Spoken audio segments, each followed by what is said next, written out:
Coronavirus, non, tout le pays n'est pas à l'arrêt. 21% des entreprises wallonnent l'arrêt, les centres-villes sont déserts, les commerces sont fermés, le transport fonctionne au ralenti, le chômage temporaire explose. À première vue, la Belgique semble à l'arrêt complet et ses entreprises immobilisées. Mais dans les faits, ce n'est pourtant pas le cas. La grande majorité des entreprises fonctionnent toujours. C'est l'Union wallonne des entreprises qui le communique, d'après les résultats de son enquête hebdomadaire. Ce qui ne veut pas dire qu'elle travaille à plein régime, car 50% des entreprises sont fortement impactées par le coronavirus et tournent au ralenti. Plus étonnant, même si cela reste marginal, une entreprise sur 10 ne ressent aucun effet lié à la crise sanitaire et une sur 100 tire avantage de cette situation. Il s'agit principalement de celles qui sont actives dans les biotechnologies et l'agroalimentaire. À la question de savoir si ces chiffres évoluent avec la durée de confinement, il semble que non. Certaines entreprises ferment alors que d'autres rouvrent.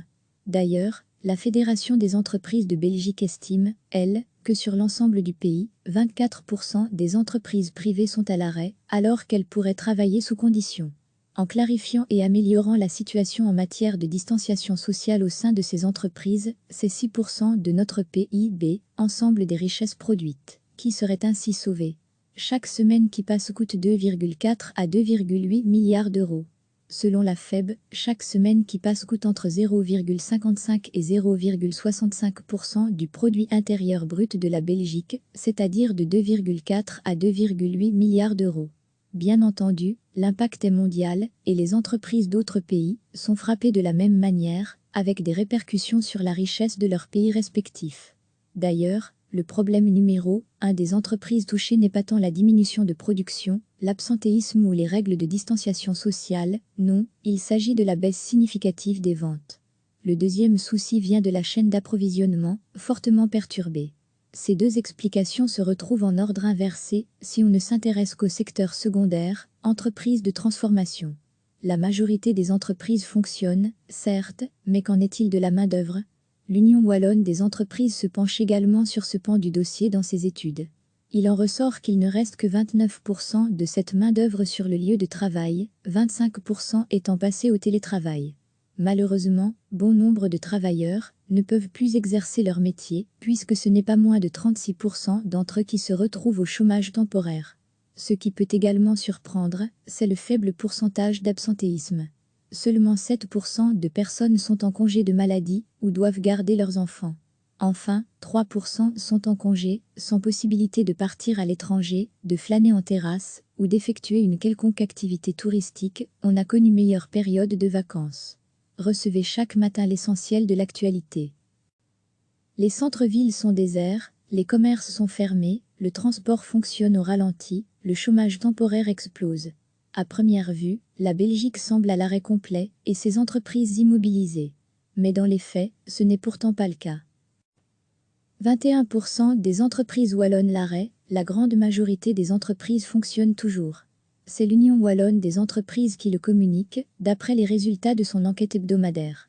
Ce qui ne veut pas dire qu'elle travaille à plein régime, car 50% des entreprises sont fortement impactées par le coronavirus et tournent au ralenti. Plus étonnant, même si cela reste marginal, une entreprise sur 10 ne ressent aucun effet lié à la crise sanitaire et une sur 100 tire avantage de cette situation. Il s'agit principalement de celles qui sont actives dans les biotechnologies et l'agroalimentaire. À la question de savoir si ces chiffres évoluent avec la durée de confinement, il semble que non. Certaines entreprises ferment alors que d'autres rouvrent. D'ailleurs, la Fédération des entreprises de Belgique estime, elle, que sur l'ensemble du pays, 24% des entreprises privées sont à l'arrêt, alors qu'elles pourraient travailler sous conditions.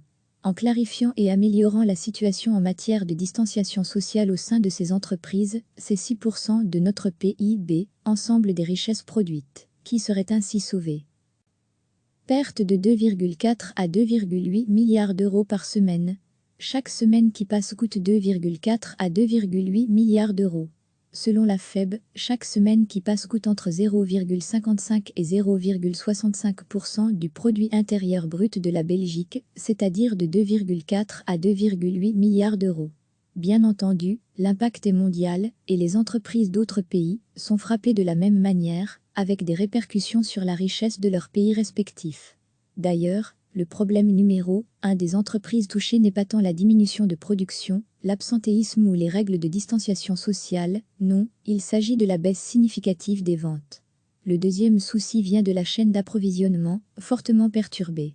Ces deux explications se retrouvent en ordre inversé si on ne s'intéresse qu'au secteur secondaire, entreprises de transformation.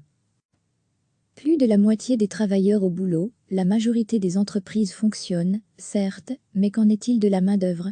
L'Union wallonne des entreprises se penche également sur ce pan du dossier dans ses études.